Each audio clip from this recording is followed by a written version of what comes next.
Today, we turn to Kyiv, where Ukraine's wartime leader, Volodymyr Zelenskyy, sat down for a major interview with The Guardian at his residence, only for the power to flicker out in an abrupt reminder of how the war has reached deep into civilian life. The interview took place at the heart of the Ukrainian capital, in the symbolic halls of the presidential palace, where even light and energy are contested terrain.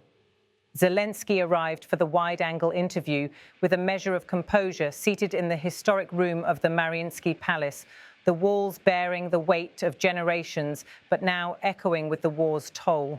At about the 5-second mark, the lights went off, plunging the space into darkness. What began as a routine conversation with a Western reporter turned into a moment of dramatic clarity. This is not a test of stamina, it is life in wartime Ukraine.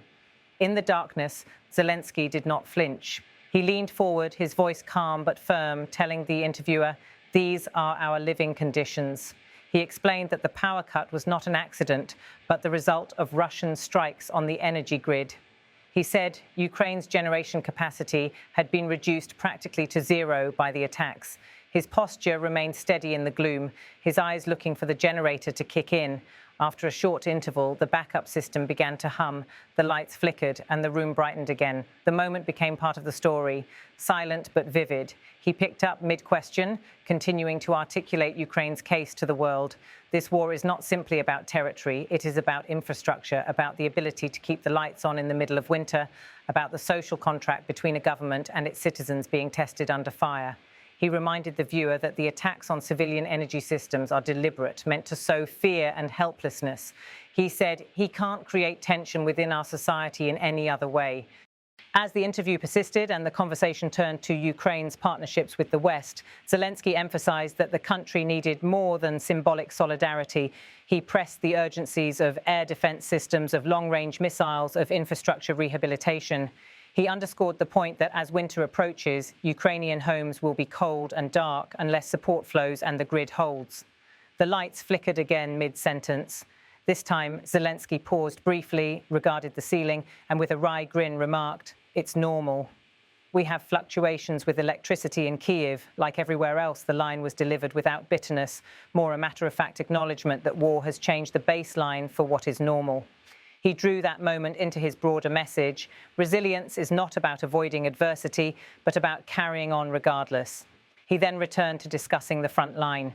He talked about the eastern Donetsk region and the heavy losses claimed by Russian forces. He said Moscow had poured in 170,000 men and that casualties ran into the tens of thousands, figures he offered not as boasting, but as evidence of how strained the war has become for Russia.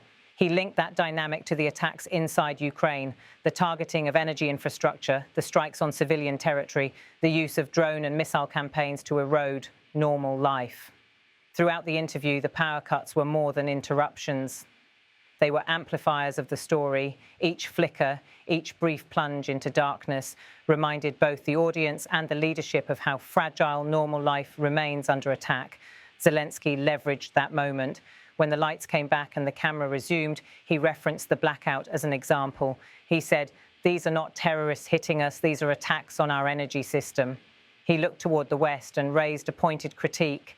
If Ukraine's energy grid fails, then Ukraine's morale and ability to fight also falters. He pointed to the upcoming winter, the era of dark nights and frozen pipes, and asked how Europe and the United States, strategic partners, would respond to not only the battlefield, but the home front. He said, "It's never enough. It's enough when the war ends and enough when Putin understands that he has to stop." He acknowledged that Ukraine recognizes the limits of what outsiders can do. Europe is cautious. Some countries fear getting dragged deeper. But he maintained that the war inside Ukraine is already deeper than many outside realize. The grid being under attack is not just a technical issue, it is a signal about the severity of repercussions if state and society collapse under systematic assault. Zelenskyy did not shy from the domestic dimension. He noted that even in Kyiv, even in this palace, the systems are under strain.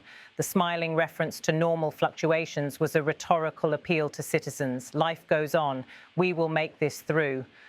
But it was also a message to allies. The people of Ukraine are enduring, but endurance is not infinite. Support must match resolve. Later, the light returned definitively. The interview room brightened, the cables hummed, and the conversation resumed as though uninterrupted. But the incident had done its job. The darkness had spoken louder than words, that Ukraine is fighting not only on the front lines, but in the sockets, the transformers, the night hours of power loss. In the concluding moments, the president leaned back and reflected. This is a moment of national perseverance. He said, "We will have light, water, food, and without you," a phrase he has used before to underscore Ukraine's determination to survive this war by its own agency. Yet he made clear the agency is still fragile and reinforced by external support. As the camera pulled back and the interview ended, the spectacle of the blackout had already been woven into the narrative. It becomes part of the record, a sitting president in his capital, interrupted by darkness, yet continuing the conversation. A wartime reality made visible in a moment that might otherwise have seemed incidental. This scene reflects a broader truth. War no longer just occurs on battlefields. It occurs in transformer stations, in neighborhoods without light, in the daily routines of citizens who wake and ask whether the grid will hold. It occurs in the silence between generational capacity and blackout. It occurs when a leader sits in front of a Western reporter and the room goes dark. For global audiences, this interview offers more than statements. It offers an image of resilience, of testing, of vulnerability. For Ukraine, it is a signal. The world is watching how we hold together in the face of organized assault on our infrastructure. For Russia, if the objective was to create fear and disruption, the result has been broadcast. The president of Ukraine unflinching under blackouts. The interview ends, the lights finally stable, the conversation closed, but the story continues. Tonight, in Kyiv and across Ukraine, the grid remains under threat. Generators spin, houses loom dark, yet the society keeps moving. Resilience becomes the headline. The power cut becomes part of the war's narrative, and Ukraine's president uses it to tell the world this is what it looks like when infrastructure becomes a frontier. And so as the lights went out and came back on in that room in Kyiv, we are reminded that the war extends to every socket, every transformer, every night without light. We are reminded of the fragility of infrastructure in war. We are reminded of the courage of a nation that continues talking and fighting in the dark until the lights return. The story from Kyiv, the blackout underlined what words alone cannot. It turned the setting into evidence. And in that sense, the power outage during the Guardian interview becomes a lens through which the war's impact on everyday life becomes unmistakably clear.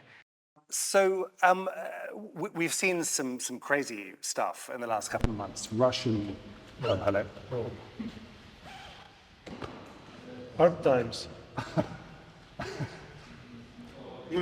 Electricity. Electricity is gone. You know, not everything. Okay, good. Oh my God. Це вирубається, да?